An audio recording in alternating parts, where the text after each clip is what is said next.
Hello and welcome back. What are rights?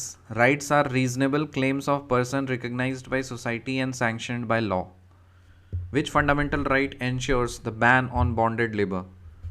The fundamental right ensures the ban on bonded labor is right against exploitation.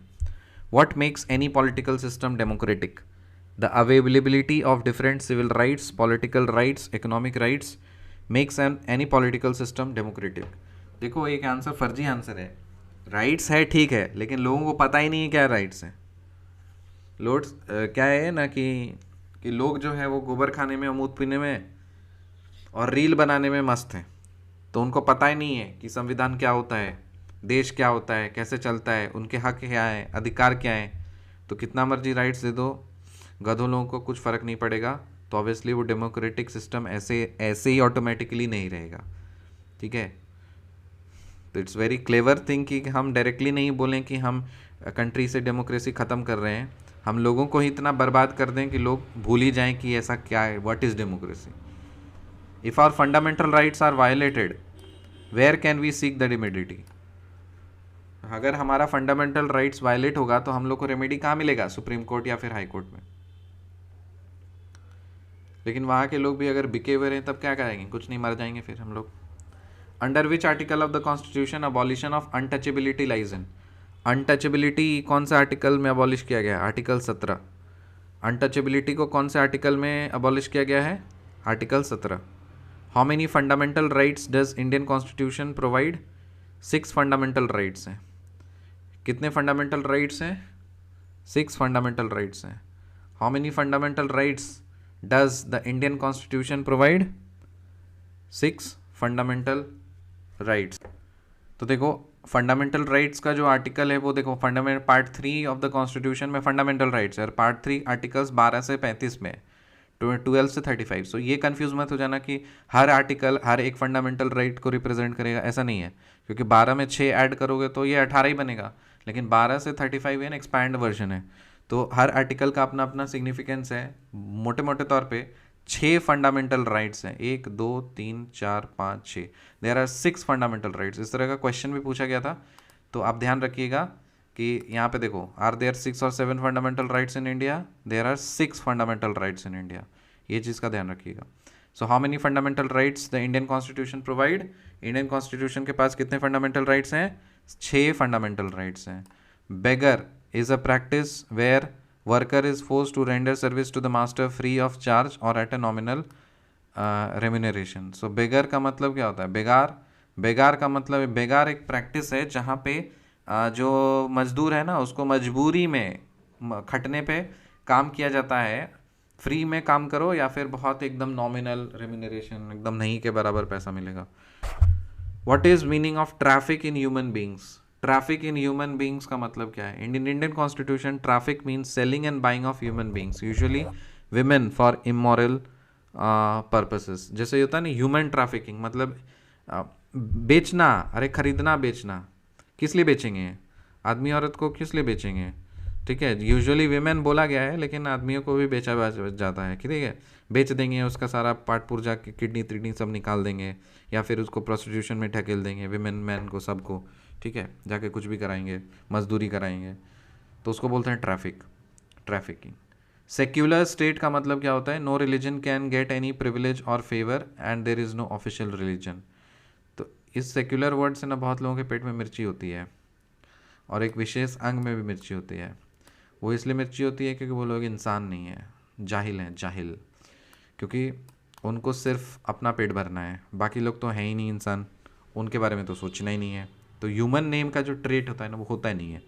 इसलिए आपको identify करना है कि कौन इंसान है, कौन लीच. तो देख लीजिएगा कौन सेक्युलर से नफरत करते हैं, समझ जाइएगा, लीच है, leech. In the Indian constitution the right to equality is granted by 5 articles. Indian constitution में राइट टू इक्वालिटी 5 आर्टिकल्स देते हैं. कौन कौन से? 14, 15, 16, 17, 18. सो 14 से लेकर के 18. So in the Indian constitution the right to equality is granted by 5 articles. Name them. 14, 15, 16, 17, 18. Name any 2 political rights. 2 political rights, एक तो राइट है राइट टू वोट और दूसरा right to fight election. 2 political rights मिले हमें, एक तो right to vote और दूसरा right to fight election. Give any two features of fundamental rights. Two important features of fundamental rights are that these are limited and these can be suspended during emergency. दो fundamental rights हैं और इसके feature हैं कि ये जो rights हैं limited हैं और ये सस्पेंड किए जा सकते हैं इमरजेंसी के दौरान में। लेकिन दो ऐसा आर्टिकल है जिसको हम सस्पेंड नहीं कर सकते। कौन कौन सा आर्टिकल? 20 और 21। 20 और 21 को हम सस्पेंड नहीं कर सकते इवन ड्यूरिंग इमरजेंसी। हम लोग आगे पढ़ेंगे। एमनेस्टी इंटरनेशनल क्या है? एक इंटरनेशनल ह्यूमन राइट्स का ऑर्गेनाइजेशन है जो कि लोगों को हेल्प करता है जो ह्यूमन राइट्स का वायलेशन के शिकार हुए हैं। Amnesty International. How are the rulers of Saudi Arabia elected? Saudi Arabia के रूलर्स कैसे इलेक्ट होते हैं? The country is ruled by hereditary king and the people have no role in electing or changing the rulers. वहाँ पे जो राजा है ना, परंपरागत तरीके से उसका मतलब वंशवाद चल रहा है वहाँ पे, जिसका बेटा राजा का बेटा राजा, राजा का बेटा राजा, और वहाँ पे कोई ऑप्शन नहीं है लोगों के पास में कि अपने राजा को रूल कर सकें। ठीक है। How do citizens exercise their rights in Saudi Arabia? Citizens cannot form political parties और any political organisation. There is no freedom of religion. Every citizen is required to be Muslim. देखो जैसे ये कट्टरता है ना ये लोग जाहिल लोग, उसी तरह से इंडिया में भी वही करने की कोशिश कर रहे हैं कि हर सिटीज़न को मजबूर कर दें कि तुम बाबा हिंदू ही बनो। क्या मजाक है ये। Citizens can not form political parties और एनी पॉलिटिकल ऑर्गेनाइजेशन। क्या आपको लगता नहीं कि भारत भी वैसा ही दिशा में जा रहा है कि आने वाले समय सारे अपोजिशन को मार दो, ख़त्म कर दो, फिर अलाउ ही नहीं करो कि बीजेपी पार्टी को छोड़ करके कोई और पार्टी बनेगी, और कोई फ्रीडम ही मत छोड़ो कि कोई एथिस्ट भी रहें, कोई कुछ नहीं माने या कोई और रिलीजन को माने। क्या होगा इस देश का? How do citizens exercise their rights? कोई एक्सरसाइज राइट्स नहीं एक्सरसाइज करते, क्या ही करेंगे। फंडामेंटल राइट्स क्या होता है? Some you we are grateful कि अभी तक हम लोग को फंडामेंटल राइट्स एग्जिस्ट कर पा रहे हैं और हम पढ़ा पा रहे हैं और आप पढ़ पा रहे हो। ये सब हो जाने के बाद ना मैं पढ़ा पाऊँगा और आप में से तो कुछ को छोड़ करके बहुत लोग तो पढ़ भी नहीं पाओगे। What are fundamental rights? Some rights which are fundamental to our life are given a special status, they are called fundamental rights. मतलब वैसे राइट्स जो हमें हमारे जीवन को एक स्पेशल स्टेटस देते हैं, तो वैसे राइट्स को बोलते हैं fundamental rights. How can we claim our right? हम अपना राइट को किस तरह से क्लेम कर सकते हैं? A right is possible when we make a claim that is equally possible for others. A right is possible when we make a claim that is equally possible for others. We cannot have a right that harms or hurts others. ठीक है, तो हम वैसे right को ही claim कर सकते हैं जिससे किसी और का नुकसान ना हो। ठीक, अब ऐसा राइट हम क्लेम करने लगे जिससे बाकी लोग का नुकसान होने लग जाए तो क्या मजा है फिर। फ्रीडम का मतलब क्या होता है? Freedom means absence of constraints. In practical life it means absence of interference in our affairs by others, be it individuals or government. Writs का मतलब क्या होता है? Formal document containing an order of the court to the government issued by the high court or supreme court. तो writ का मतलब होता है एक फॉर्मल डॉक्यूमेंट जो ऑर्डर की तरह होता है, जो कि सुप्रीम कोर्ट और हाई कोर्ट इशू करता है किसी भी गवर्नमेंट पे लागू कराने के लिए। What does right to freedom of religion mean? Right to freedom of religion का मतलब है कि every person has a right to choose, practice and propagate any religion he और शी बिलीव्स इन।